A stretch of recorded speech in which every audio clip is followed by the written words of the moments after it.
Welcome to a new episode of the official Catchup podcast. It's Ben here, and I'm joined by Chris. Chris, how you doing? Yeah, doing all right. It's been a while, Ben. It's been probably a wee bit too long compared to normal, but yeah, happy to be back talking to you.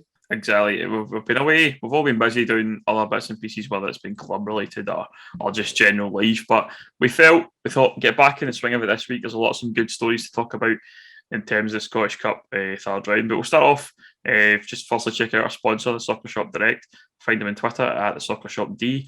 Check out the website www.thesoccershopdirect.co.uk for all your teamwear and football equipment needs. Now, Chris, what have you been up to over the last few weeks? Have you seen much football?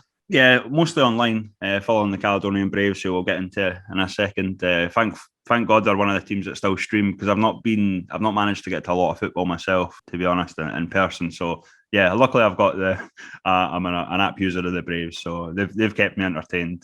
Some really good football from them, but yeah, other than that, I've been obviously I've started. Some people know that I've started back at uni, so I had one of my essays to do over the last sort of couple of weeks, so got that on Wednesday or Thursday last week. So yeah, I'm kind of free now, just waiting on the result basically.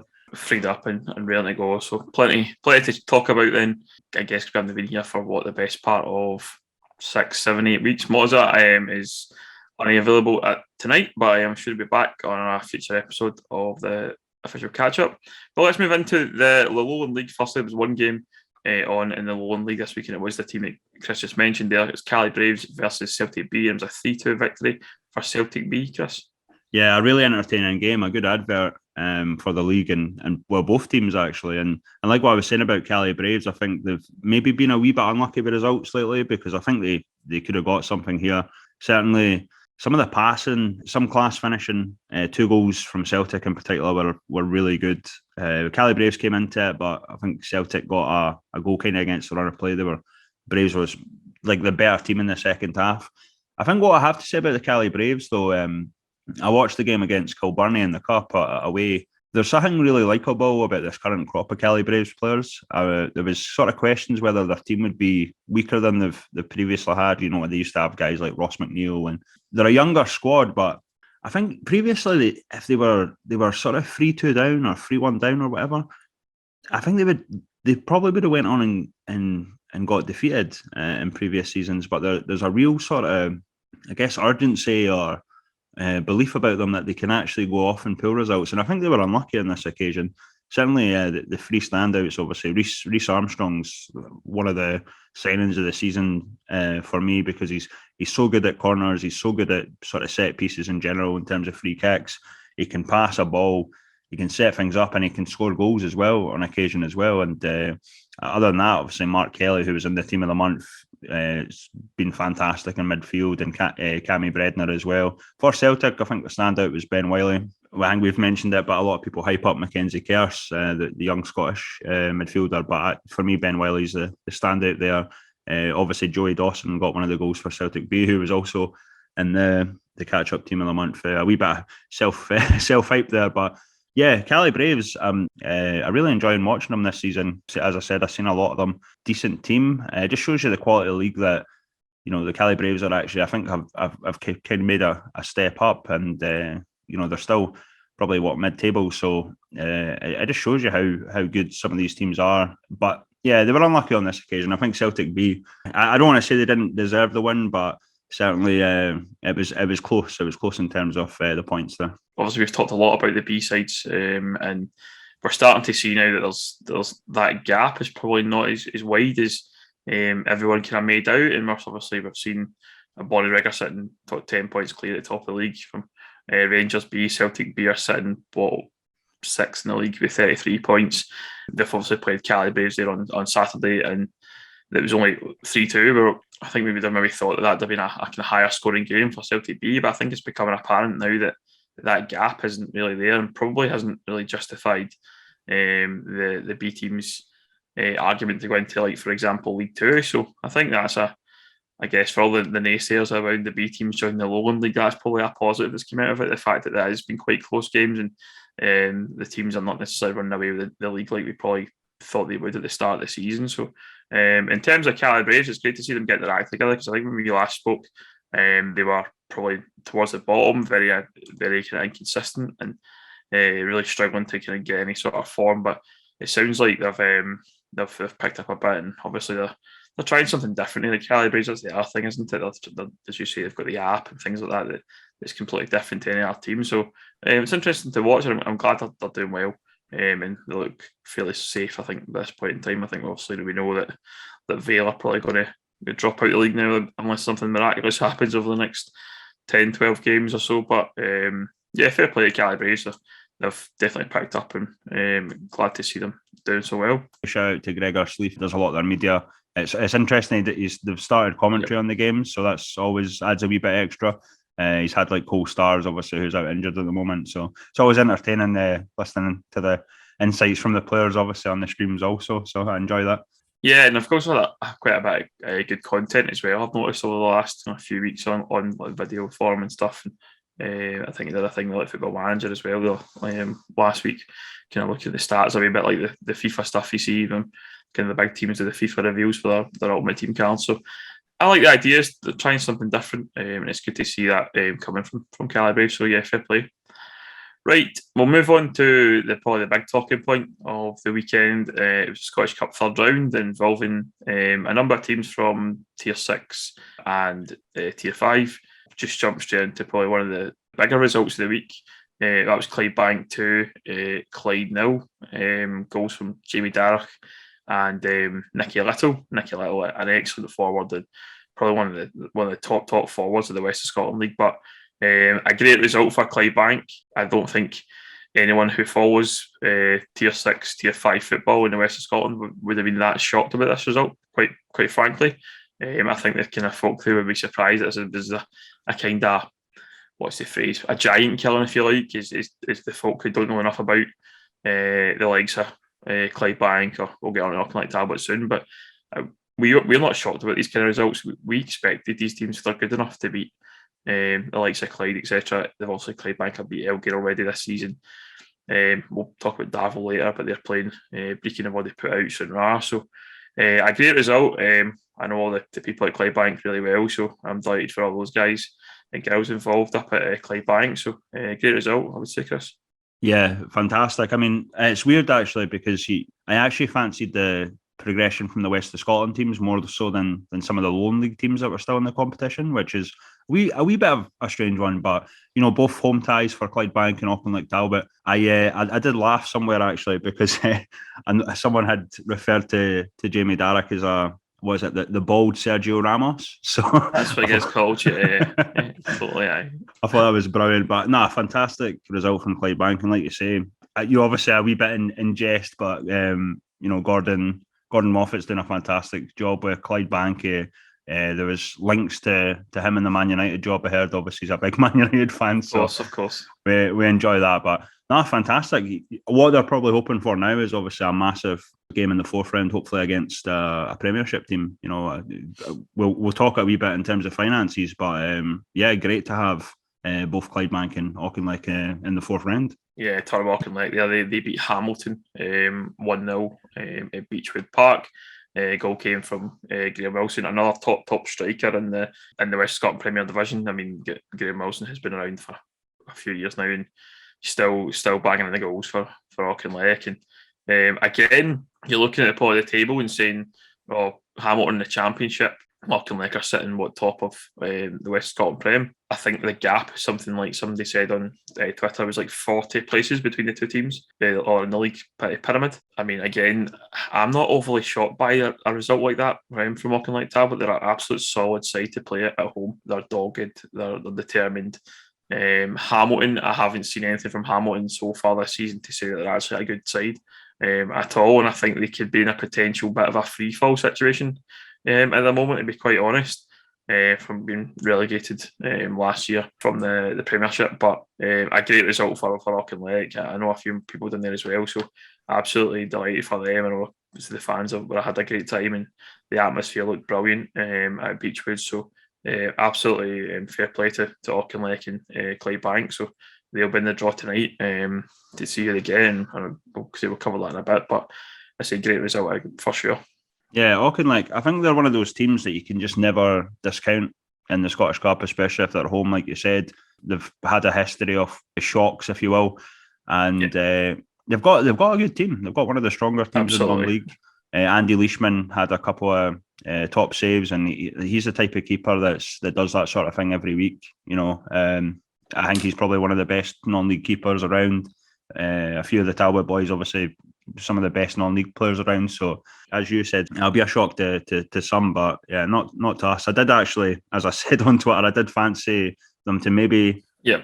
I think it's difficult when you get into like the Championship, the Premiership, to go out and then sort of pull off these upsets. But if any team in non-league is going to do it, you would look at Auchinleck at home and say, yeah, I fancy them to maybe get something there. Yeah, I think that's it. I think in these kind of one-off scenarios, you'd fancy Talbot to raise their game and be up to the task. I think that's an absolute certainty.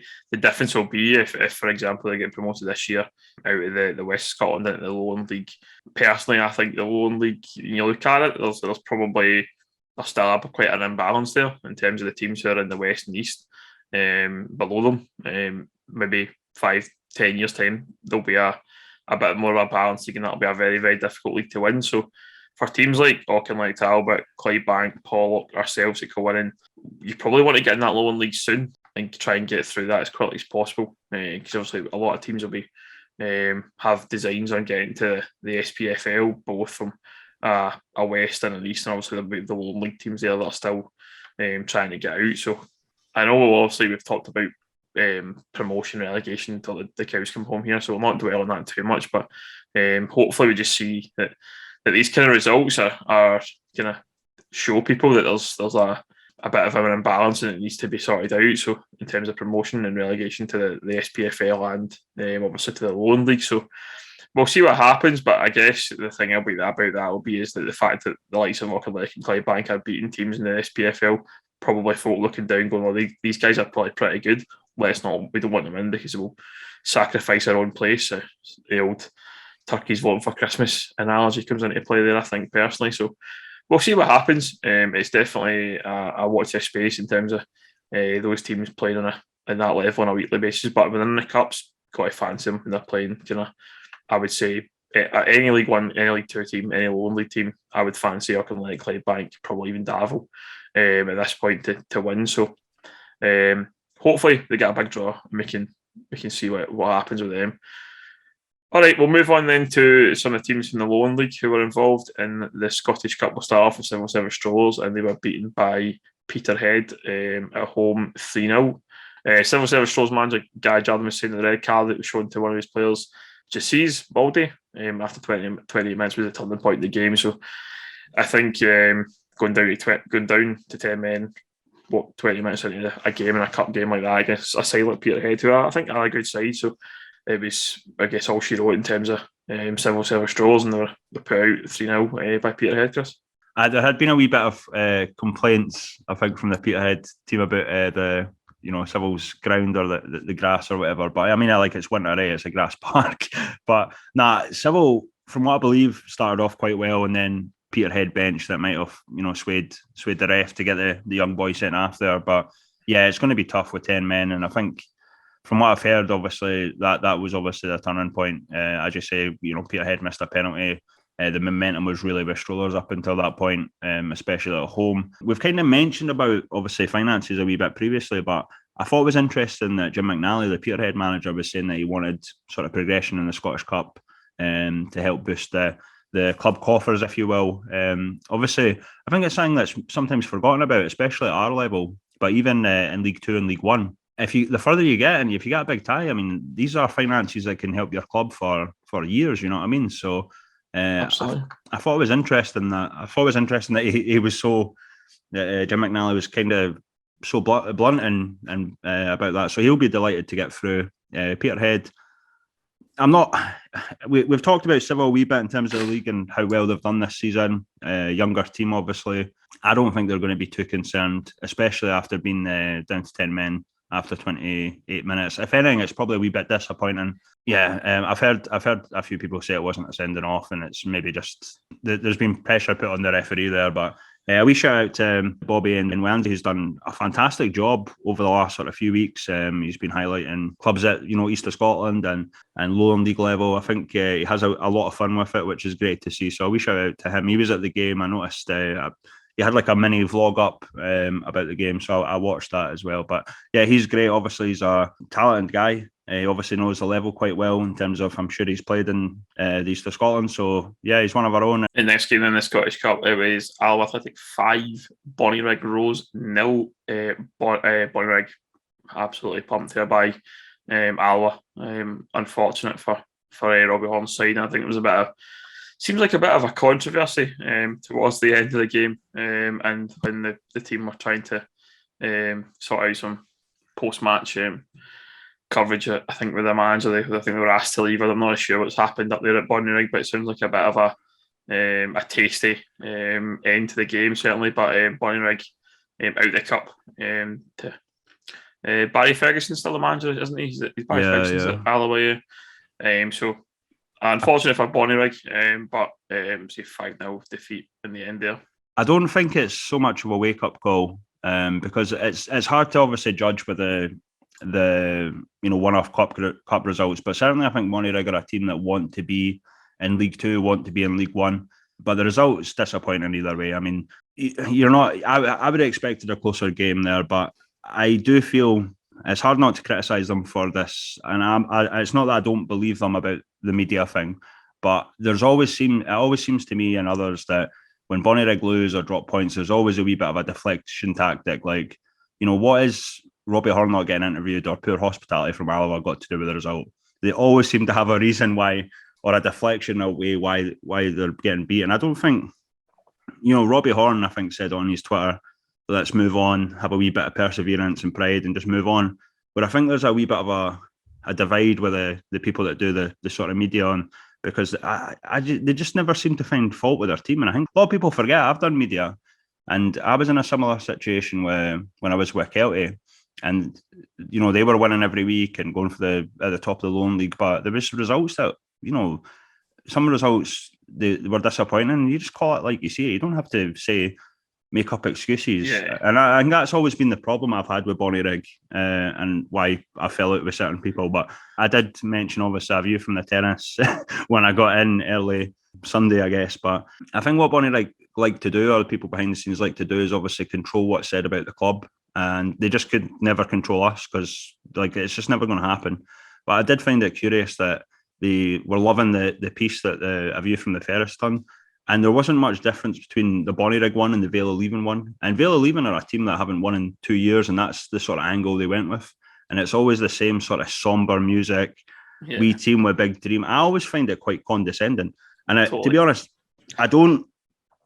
And it's not me trying to bash on A View from the Terrace, because I think they do a good job of trying to promote the leagues and teams and whatever. But yeah, I don't find their segments, especially on non-league teams, realistic and in terms of what they're trying to. The narrative is off for me. Yeah, I think you're right there. I think a lot of the time it's obviously great to see kind of coverage of any team in our league or in the West of Scotland or in the East of Scotland or even South. However, yeah, I think there's always that kind of weird. It's almost like a little pat on the head to like the league or the level of football, and I think it feels like a lot of time it comes without a lack of knowledge, perhaps, of the actual level itself. I think we've seen in the past where people have referred to players as non-league jobbers, for example. We just go like that. I think that's not what they are. I think even you've just seen the guys that have made the step up to like leagues at League Two from our leagues. In the past, I've been absolutely capable to step up, and it's a bit harsh to be kind of sullying them a little bit as well. So I think you're right on that front, but I'm all for positivity around the level. So yeah, I can get with that. But just going back to your point about, I think, Bonnyrigg in the media, I think you have a point there, Chris. I think you do see there's always a kind of that kind of excuse, and I think sometimes, just as you say, you have to take it on the chin and say, yeah, we weren't the better team today, and obviously put out the content in that manner and just can accept the result. Don't blame on something else. not the best team all the time. I mean, they're still sitting 10 points clear at the top of the league, so it's not like they're in a bad shape or anything like that, and you have to go around kind of blaming other people. They sometimes can lose matches, but they're not going to affect them winning the league at this point. So I think when it comes to back to league matches, maybe just take that on the chin and just say, well, the better team won a day, well done, congratulations, and move on. But as you say, we've all done media for clubs, and I'm obviously doing that co-winning, and you just have to find them. We're going through it just now. We've got quite a few injuries in the squad, and maybe struggling to get results, and maybe not winning against teams that we should be winning against, and things like that. But we don't blame it too much on the injuries. Maybe the manager will say something in the post-match interview, but we don't make a big song and dance about it. We had 5 players out and we should have won that game today if we'd had a full squad, which is probably true. Like, we were playing Troon on the weekend and probably still had 5 guys, 6 guys missing, and guys just coming back from injury, but we drew 2 each, and that's a game we probably want to be winning normally, but we don't have the squad. And I think that's the thing about some teams you see in different leagues, is there's always an excuse and a blame to be pointed elsewhere, and that just doesn't need to happen, personally. So I think, in fairness to Bonnyrigg, just to end on a wee bit of a positive, because I didn't want to be negative about them, but like, obviously everyone knows I don't get on with like their media people. So I think they're the best team I've seen this season in non-league, in the Lowland League, I should say. I was probably a wee bit harsh after the Spartans game. I said that they were quite one-dimensional. I actually kind of have to apologise for that, because I should have said something different. I got the wording wrong. I don't think they're one-dimensional. I think they have like a particular style, and it's not a criticism of them. It's because you would rather have players that are well drilled, know exactly what they're doing, where they're meant to be, and I think that's what Robbie has with that team, and they're really good at what they do. They're the best Lowland League team so far this season, and I think they're probably their likeliness of obviously going on and winning the Lowland League, potentially getting into League 2 is quite high. But yeah, the only disagreement I really have with Bonnyrigg for everyone is basically I don't like how they approach certain things, and that's nothing to do with Robbie Horn or the players. It's to do with the actual people behind the scenes of the club, and that. Yeah, there were certain things, I'm not going to go too far into it, but there were certain things, like certainly if we criticised them, even on the slightest thing, I would get a wee dig on Twitter here and there previously. So it's not gone unnoticed to that sort of thing. I'm not trying to get my claws in every time Bonnyrigg lose or that, because at the end of the day, I do rate them. Like I say, I do think they've got a high chance. And I actually want that, Ben. I actually want them to go on and hopefully get into League 2. Whether or not they, I think they believe that they're good enough. Whether the result against Alloa really means that they're good enough to be where they think they are, I don't know. But I think, look at Kelly, for example. I thought they had a brilliant team for non-league. They went and they got promoted, and obviously they changed a lot. I'm not sure if Bonnyrigg can do the same in terms of finances. I don't think they've got the same finances as Kelty, but I think my only criticism on the style was the fact that it's easier to play teams home and away and have that same style than it is to play teams 4 times a season, because I think you get more worked out if you've got your own wee style and whatnot. I will want to see Bonnyrigg do well, and I think, as you say, I think they will win the league. There's no doubt about it. For me, I think they look good for that. They're, as I say, they're 10 points clear of Rangers B, and they're 11 points clear of Spartans. So for me, they look the side and definitely look capable. I don't think the likes of those teams, or even East Kilbride, will catch them now. I think it looks like it's almost a done deal in that regard. So it is what it is in terms of Bonnyrigg and everything else that we know about them. But it's nice to know they listen, probably as well. It's good to hear that they're big fans of the podcast and always listening and check out what we're saying. So I'm sure they'll be listening to this episode with joy as ever. So thanks always for tuning in. Moving on to the next game involving 1 or 2 teams in the Lowland League. It was Dalbeattie versus East Kilbride, and it was a 2-1 win for East Kilbride. Probably a result that we probably would have said not too sure how this would have went. I think Dalbeattie have been playing all right. East Kilbride seem to have kind of picked up a bit of form now as well from the last time we were speaking. So they've made some signings and they've put some guys in and got their guys back fit. So a good result for East Kilbride, and they'll be in the hat for the next round. Chris? I feel like Dalbeattie would have fancied themselves, especially at Islecroft, but East Kilbride, I don't know if there's a wee bit of a rivalry developing there, or if there always has been in the Lowland League. I've not really spotted spotted it before, but yeah, there was a penalty on East Kilbride on the 40th minute. Jack Stainrod dragged down, clear penalty. Obviously, there was a bit of a rammy between the for the Dalbeattie crowd. I've not actually watched the highlights yet of this game, so I can't give my opinion on whether it was a penalty or not. But yeah, they were a wee bit aggravated, the Star boys, on the penalty. But either way, Neil McLaughlin, as calm as you like, down the middle, 1-0 to East Kilbride just before half time. East Kilbride got their second corner from a block shot, drilled into the back post and knocked across the goal by Stephen Old, and it's a bullet from the other Stephen Saunders, to make it 2-0. Dalbeattie did get back into the game, but it wasn't to be. East Kilbride, as you say, running out 2-1 winners. I do feel there was a wee bit of aggro between the two sides, as I say. I think it was kicking off kind of at half time from what I read. As you know, if you're playing a team from the same league, you can sort of develop these wee tensions and rivalries, which is always good to see. But Dalbeattie would be disappointed. East Kilbride will be delighted to get through there. Always one of the Lowland League teams that seem to do well in the Scottish Cup. Jack Stainrod, a wee bit of a shout out to him. He's a former EPL youth player that's came up. I think he's only 19 or 20, playing for East Kilbride, and he seems to be doing absolute wonders there, getting in amongst the goals, getting in amongst the assists and stuff. So that looks like a real class signing from East Kilbride. I think had they been on this form earlier in the season, then they could have been up here, but they've certainly turned a page for me in terms of their performances from the beginning of the season. No, definitely. As you say, they've brought guys in like Stainrod. I think Lee Miller's back fit and playing as well. Jar Victoria looks the part as well in that side. So I don't think they'll struggle. I think if they can continue this form probably the next season, you're probably going to fancy them. They'll be able to strengthen again in the summer. Bring some more guys in probably.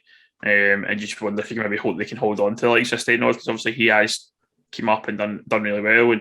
And is there maybe a move for that boy maybe in January, or who knows? I imagine there'll be teams looking at him from given his pedigree and his form just now for East Kilbride. So do we know what's happened to Jamie Finlay? I know Jamie Finlay was playing at East Kilbride. He signed. He was at Rossvale, and a guy I've always kept an eye on because he's a decent player, but I've not seen him. He dropped out? Seems to have dropped out the lineup, I think. As far as I'm aware, he's still at the club, obviously, but I'm not 100% sure. I think he last played in like maybe October or something. I would have to check the lineups again, but yeah. The problem I think East Kilbride have at the moment is they have so many sort of attacking players. Forward options, yeah, like Yal Victoria, Craig Malcolm, we've not discussed, Jack Stainrod. So for Jamie Finlay, I think it's going to be tough to get into the team at the moment, especially with guys like Stainrod obviously taking the plaudits, if you will, and getting in amongst the goals. He's a very good player. It's Finlay, and a player that for me stands out in the West of Scotland. He was at Rossvale, and I was chuffed to see him get the move to Kilbride, but I think maybe maybe been because they've had kind of injury troubles and players come in. I think he came in and did quite well and scored a few goals, but it sounds like for me that he's maybe kind of out of the picture there at East Kilbride, and perhaps maybe wants to get on loan somewhere and get playing, and that's maybe worth doing, because he's certainly a good player, and I think he'd be wasted sitting kind of in the stands at East Kilbride for me, for sure. Next game then, Galferdine Rovers versus Annan, and it was 1-0 win for Annan. This is probably the one that went followed the league levels and things like that. I think obviously we talked about giant killings and all that, but I think this one's probably one that we've seen again. The gap's probably not as big as we think it is, but it absolutely went to type in terms of Annan winning 1-0, Chris. Going to show a wee bit of love for Annan Athletic here. I actually think, and maybe not just Annan Athletic, but I think League Two's improved this season. A lot of the clubs have improved heavily. We'll get into it with the next fixture also, but you're going to love this, and I'm sure Irvine Meadow are going to hate this, but I read somewhere about, I think Colin Spence had said they had beaten Pennycook in one of the cup competitions, and they said, a lot of the West teams could be playing in League One. It's like, I actually agree with them maybe a couple of seasons ago, but since Brechin got relegated, League Two have improved quite a lot. I don't think the gap is massive, but Brechin getting relegated has kind of kicked League Two teams up the backside a wee bit to maybe invest a wee bit better in their squads, because I would say the League Two sides this season are probably a lot better than they were in previous years. So whether West of Scotland teams could be in League Two, or League One.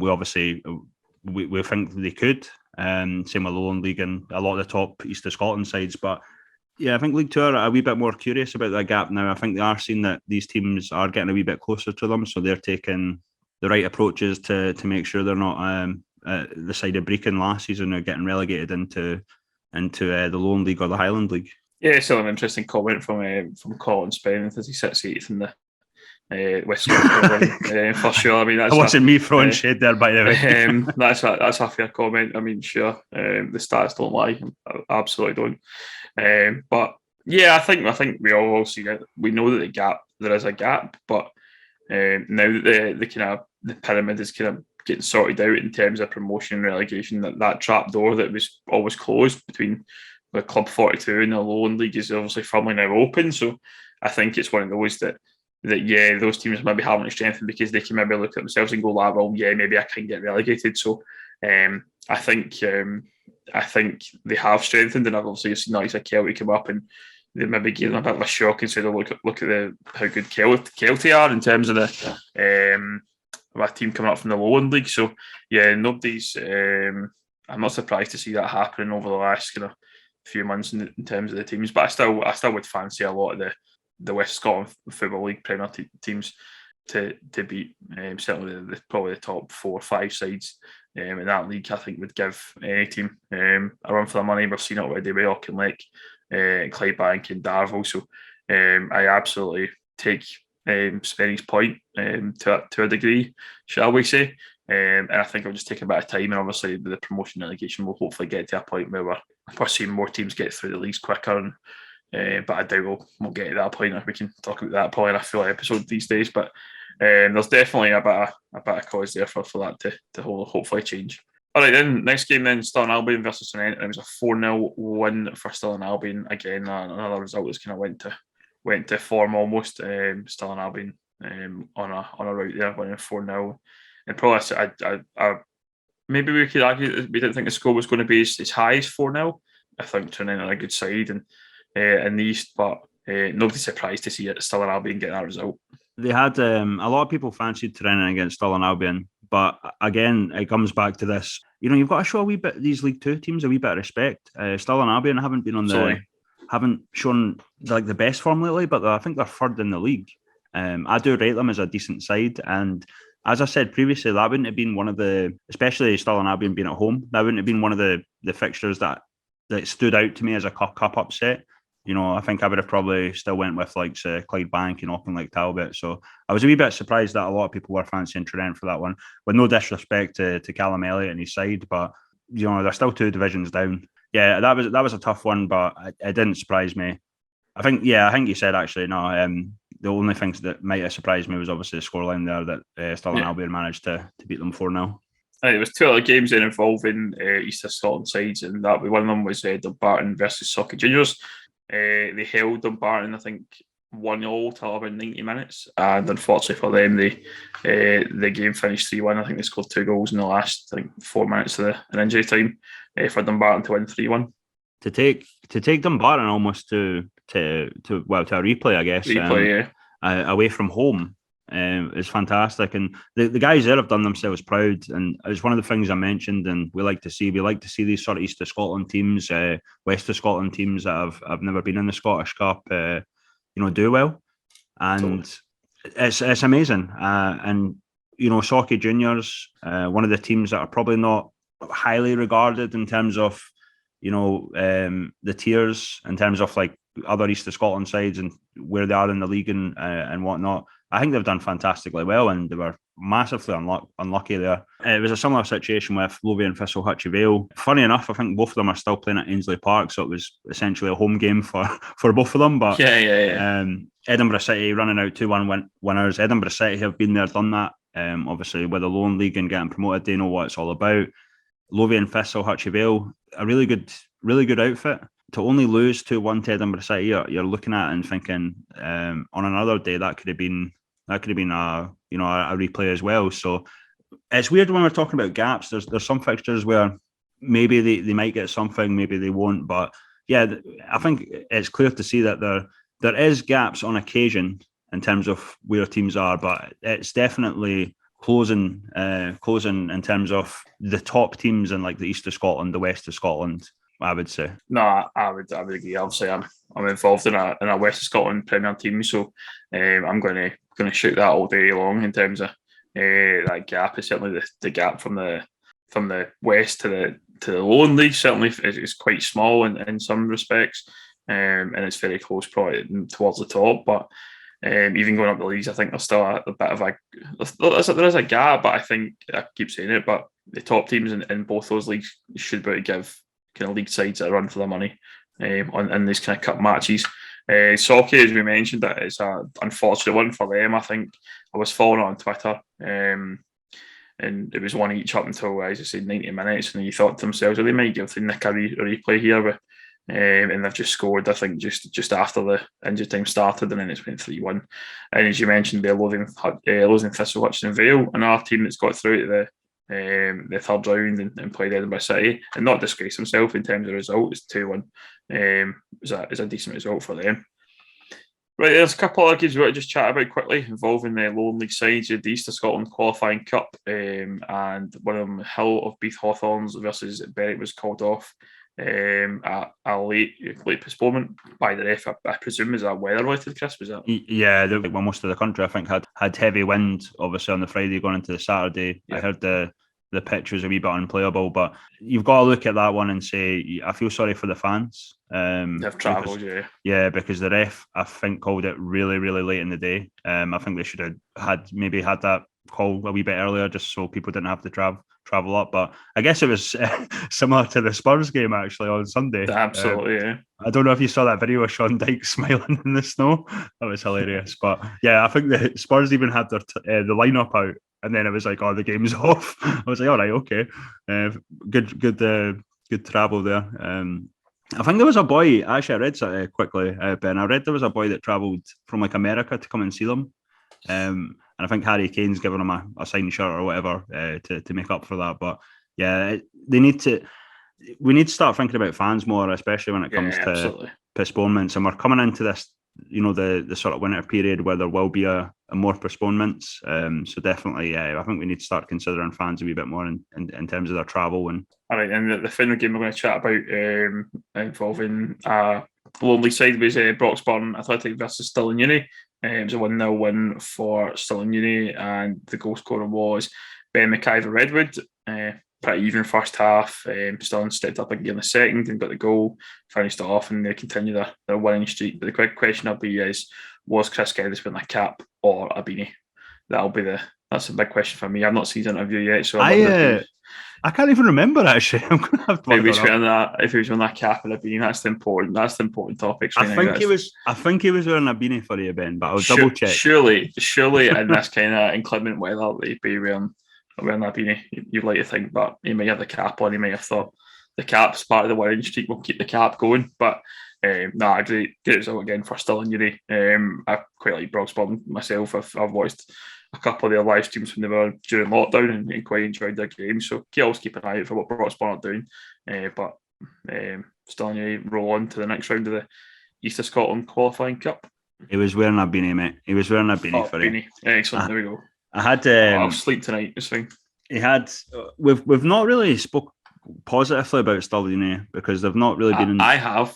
Well, you have. Chris's tremendous hat wearing for weeks. Don't you worry. I've been kicking that can right down the road.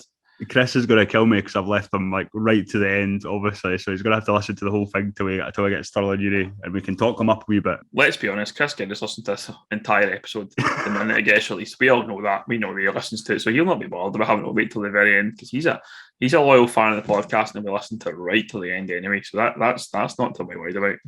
But they've been on good form, obviously, in the Bucks. They had a bit of a nightmare, obviously, a few weeks ago where they had to play 2 games on a Wednesday. I disagreed with that. I know, obviously, East Stirlingshire and Durham, they obviously didn't want to switch the games, but yeah, I don't know how they managed. They obviously split up the teams. I was a bit unsure how they were going to do it in terms of if they were trying to play one team. I did like the narrative that they were going to travel from like Durham to like back to Stirling to play the match.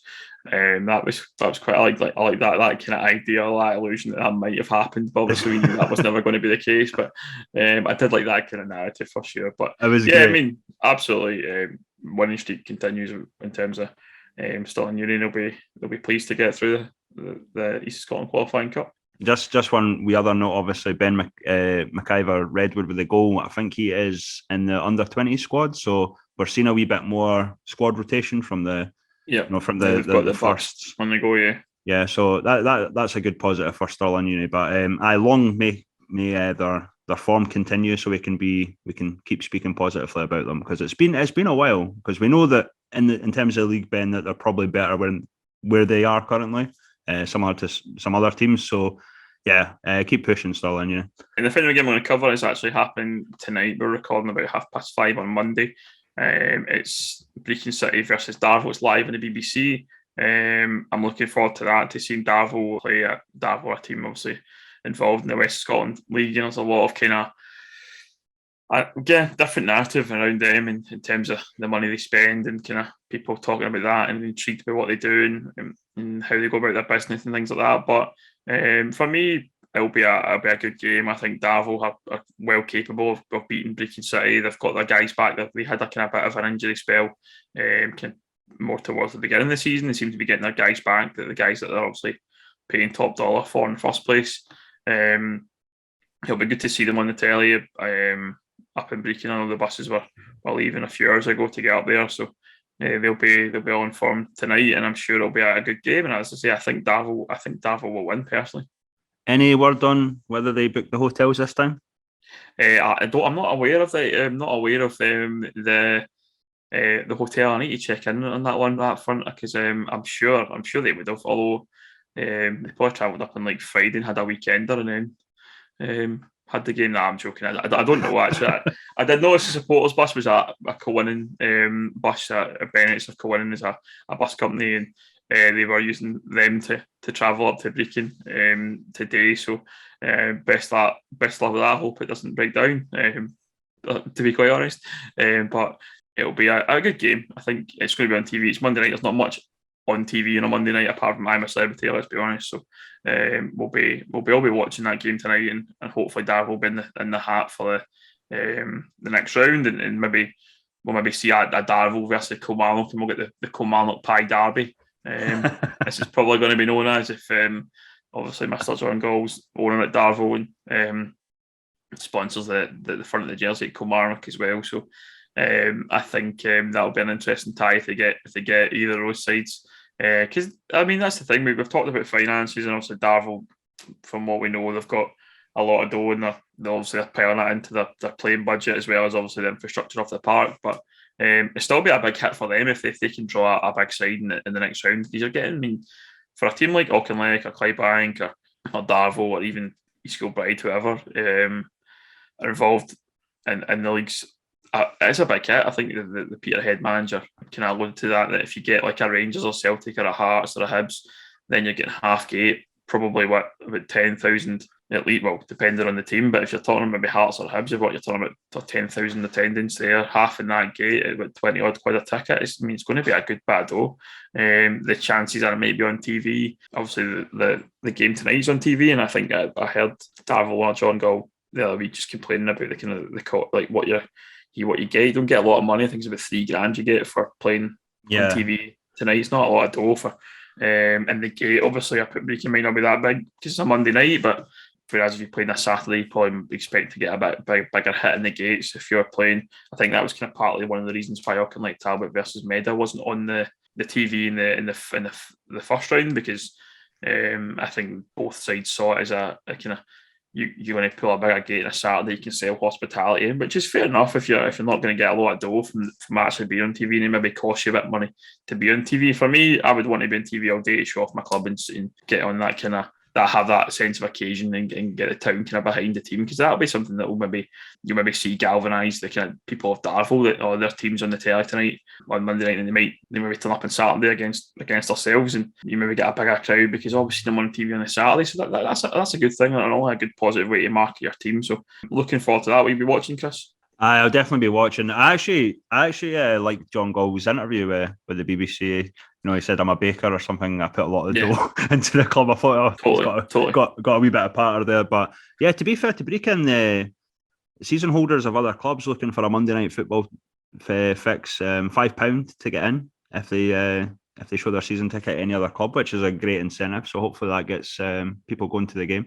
Brechin are a much changed side from when they were relegated, so I think it'll be a tough game. I still, similar to yourself, Ben, I think Darvel are going to win it, but Brechin are similar to what we said about League Two teams in terms of changing their approach and maybe not just hoping for the best when it comes to relegation. Brechin City are a team that want to get back up to the SPFL, so it's going to be a different Brechin to the one that was relegated. So I think it'll be interesting to see them against Darvel and how they shape up. But I do still fancy Darvel to take the win there. Yeah, I said from the start, I think they've got their squad capable. They get the guys back that are fit, that they're obviously paying good money for. So yeah, I absolutely think Darvel should win. I think they probably, speaking to them, I think they feel maybe a little bit of pressure on themselves to get the result, given Auchinleck and Clydebank have went through already. So it'll be good to see, because this is the first year of West Scotland teams been involved based on the licence. So it'd be good to have 3 teams there in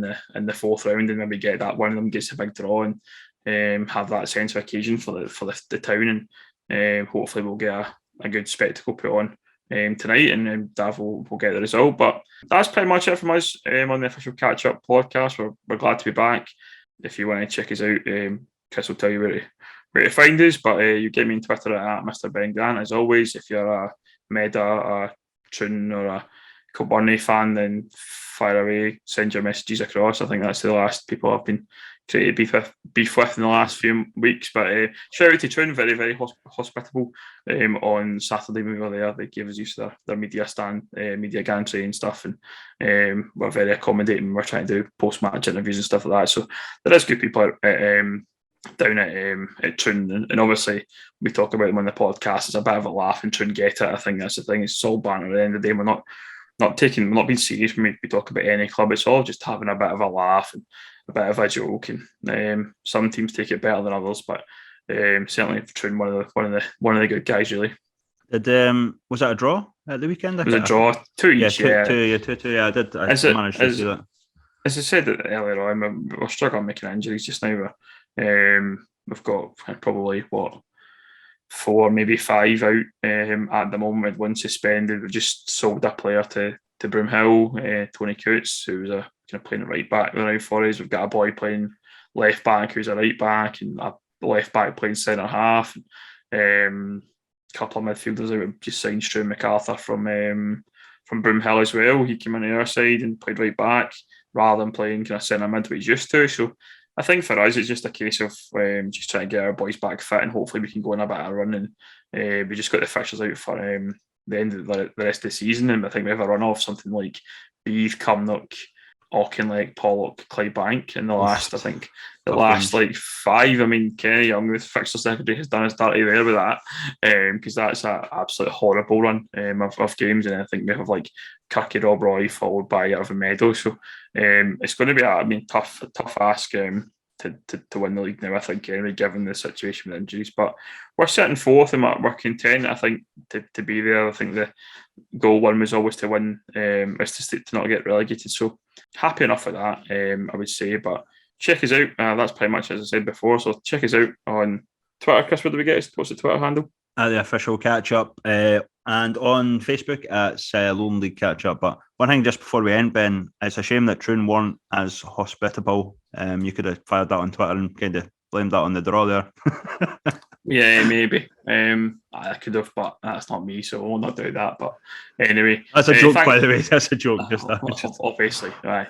If folk didn't get that as a joke, then there'd be riots. But anyway, thanks all for listening. We'll catch up with you soon here on the official Catch Up. Cheers.